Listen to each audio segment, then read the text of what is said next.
எல்லாருக்கும் வணக்கம். நான் தான் உங்க விமல் வர்மன் பேசுறேன். எல்லா சொன்னாலும் எப்படி இருக்கீங்க? நல்லா இருக்கீங்களா? எல்லாரும் நல்லா இருக்கணும், நல்லபடியா இருக்கணும் அப்படின்னு சொல்லிட்டு எல்லாம் அல்ல ஈசனையும் பெருமாளையும் வேண்டி விரும்பி கட்டுறேன். ஓம் நம சிவாய நமக, ஓம் நமோ நாராயணர் நமக, ஜெய் ஸ்ரீராம், ஜெய் சத்ரியா. வணிகுல சத்திரிய சொந்தங்கள் விமலவர்மனுக்கு ஸ்பான்சர் பண்ணணும் அப்படின்னு நினைச்சீங்கன்னா என்னுடைய கூகுள் பே நம்பருக்கு தாராளமாக ஸ்பான்சர் பண்ணலாம். உங்களுடைய இந்த ஸ்பான்சர்ஷிப் இந்த சமூகத்துடைய பண்பாடு, கலாச்சாரங்கள், வரலாறுகள் மற்றும் அரசியல் விஷயங்களை அடுதலைமுறைகிட்ட தெள்ள தெளிவாக எடுத்து போய் சேர்க்க உங்களுடைய ஒவ்வொருத்தருடைய ஒவ்வொரு ரூபா ஸ்பான்சர்ஷிப்பும் பயன்படும் அப்படின்னு இந்த நேரத்துல சொல்லிக்க கடமைப்பட்டிருக்க. மீண்டும் வன்னியர்களுக்கு திமுக மிகப்பெரிய ஒரு துரோகத்தை பண்ணிருக்கு. அந்த துரோகம் என்ன, அந்த துரோகத்துல பாத்தீங்கன்னா வன்னியர்கள் நாம என்ன கத்துக்கணும் அப்படின்றதுக்காக தான் இந்த காணொலியே நான் வன்னியர் மக்கள் மத்தியில பேச வந்திருக்கு. அதாவது 10.5% பாத்தீங்கன்னா வன்னியர்கள் ரொம்ப கம்மியா பயன்பெறாங்க. அதை தாண்டி பாத்தீங்கன்னா 20% வன்னியர்கள் 15% பாத்தீங்கன்னா பயன்பெறாங்க அப்படின்னு ஒரு 3 மாதங்களுக்கு முன்னாடி ஒரு பொய்யான ஒரு ஆர்டிஐ தகவலை பாத்தீங்கன்னா திமுகன்ற அரசு வன்னியர்களுக்கு எதிராக பாத்தீங்கன்னா வன்மமான முறையில பலரை வச்சு பாத்தீங்கன்னா வெளியாகி பல நியூஸ் பேப்பர்ல பாத்தீங்கன்னா நியூஸ் ஊடகங்கள் வாயிலாக பல மக்கள் மத்தியில எடுத்துட்டு போய் பாத்தீங்கன்னா மிகப்பெரிய விவாத பொருளா மாறிச்சு. தொடர்ச்சியா பாத்தீங்கன்னா பாமக பல இடங்கள்ல பாத்தீங்கன்னா பல கேள்விகள் முன் வச்சதுனால அப்படியே பாத்தீங்கன்னா அதை தூக்கி தூர போட்டுட்டாங்க. அப்படி இருக்கும் பாத்தீங்கன்னா இந்த திமுக அரசு வன்னியர்களுக்கு நாங்க நல்லது செய்வோம், வன்னியர்களுக்கு 10.5% மட்டும் கிடையாது, வன்னியர்களுக்கு நாங்க தான் நல்லது செய்வோம் அப்படின்னு தேர்தல் பாத்தீங்கன்னா உட்காந்து கூவிட்டு தெரியுது. இந்த திமுக அரசு தான் நேற்று பாத்தீங்கன்னா காவல்துறையில பாத்தீங்கன்னா பலருக்கு பணி உயர்வும் பாத்தீங்கன்னா பணியிடை மாற்றமும் பண்ணியிருக்காங்க. அந்த பணி உயர்வுல ஒரே ஒரு வன்னியர்கள் கூட கிடையாது. 56 பேருக்கு பாத்தீங்கன்னா பணி உயர்வு பாத்தீங்கன்னா கொடுக்கப்பட்டிருக்கு. அந்த 56 பேர்ல வன்னியர்கள் பாத்தீங்கன்னா ஒரே ஒருத்தர் கூட கிடையாது. எவ்வளவு தூரம் பாத்தீங்கன்னா இந்த சமூகத்தின் மீது திமுகவுக்கும் ஸ்டாலினுக்கும் பாத்தீங்கன்னா வன்மம் இருந்தா இந்த வேலையை பாத்தீங்கன்னா அசால்ட்டா பண்ணுவாங்க. இந்த விஷயம் எத்தனை வன்னியர்களுக்கு தெரியும்? இதை பற்றி பாத்தீங்கன்னா வன்னியர்கள் நாமெல்லாம் பாத்தீங்கன்னா போதிய விழிப்புணர்வோட தான் இருக்கமா? நான் கேட்கறேன். நான் பாமக பாத்தீங்கன்னா குறை சொல்ற வன்னியர்களுக்கே நான் கேட்கறேன். திமுகவுக்கு ஓட்டு போட்டு பாத்தீங்கன்னா திமுகவில் வாழ்ந்துட்டு இருக்கிற வன்னியர்களுக்கும் நான் கேட்கறேன். நீங்க எல்லாம் பாத்தீங்கன்னா பொதுவான ஆட்களாகத்தானே பாத்தீங்கன்னா இந்த சமூகத்துடைய மத்தியில பாமகவை குறை சொல்றீங்க, வன்னியர் சங்கத்தை குறை சொல்றீங்க, வன்னியர்களுக்கு ஏது பாத்தீங்கன்னா இடஒதுக்கீடு அப்படின்னு கேட்கிற வன்னியர்கள்லாம் இருக்கிறீங்கல்ல. 56 பேருக்கு பாத்தீங்கன்னா பணி உயர்வு நேற்று போடப்பட்டிருக்கு.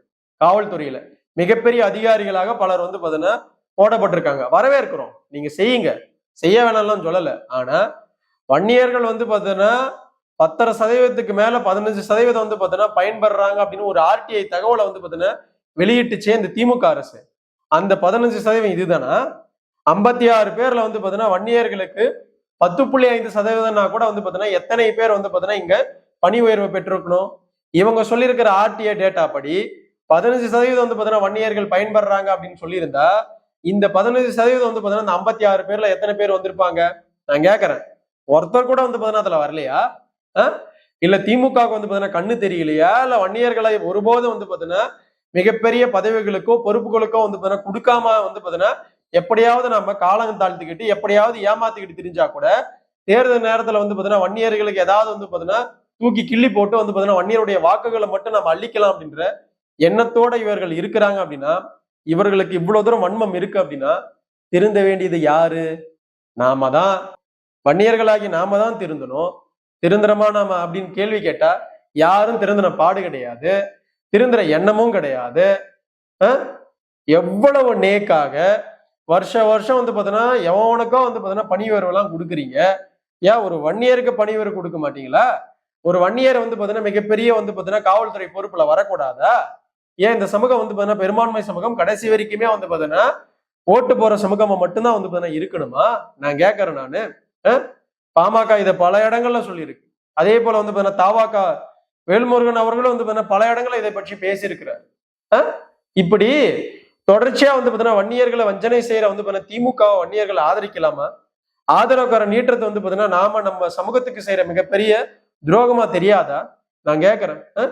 எவ்வளவு பெரிய காழ்ப்புணர்ச்சி, எவ்வளவு பெரிய வன்மம் இதெல்லாம். 56 பேருக்கு பாத்தீங்கன்னா பணி உயர்வு கொடுக்குறீங்க, கொடுத்துட்டு போங்க. அதுல வன்னியர்கள் ஒருவர் கூட பாத்தீங்கன்னா அதற்கான தகுதி கிடையாதா?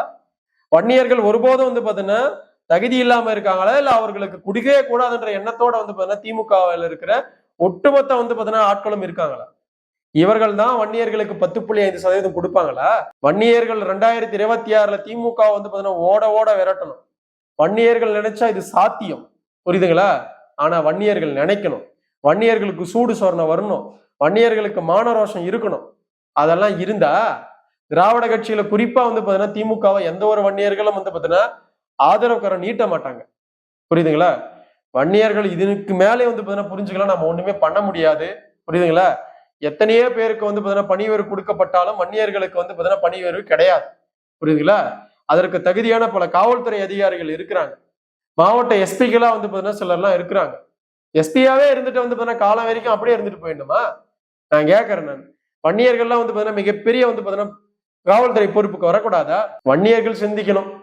வன்னியர்கள் சிந்திச்சு வந்து பாத்தீங்கன்னா திமுகவை நம்ம எந்த அளவுக்கு ஆதரிக்கணும், ஆதரிக்க கூடாதுன்றதெல்லாம் தாண்டி திமுக ஒருபோதுமே வந்து பாத்தீங்கன்னா ஆதரிக்க கூடாதுன்ற ஒரு நிலைப்பாட்டை வந்து பாத்தீங்கன்னா ஒவ்வொரு வன்னியர்களும் மனதளவில் எடுக்கணும்.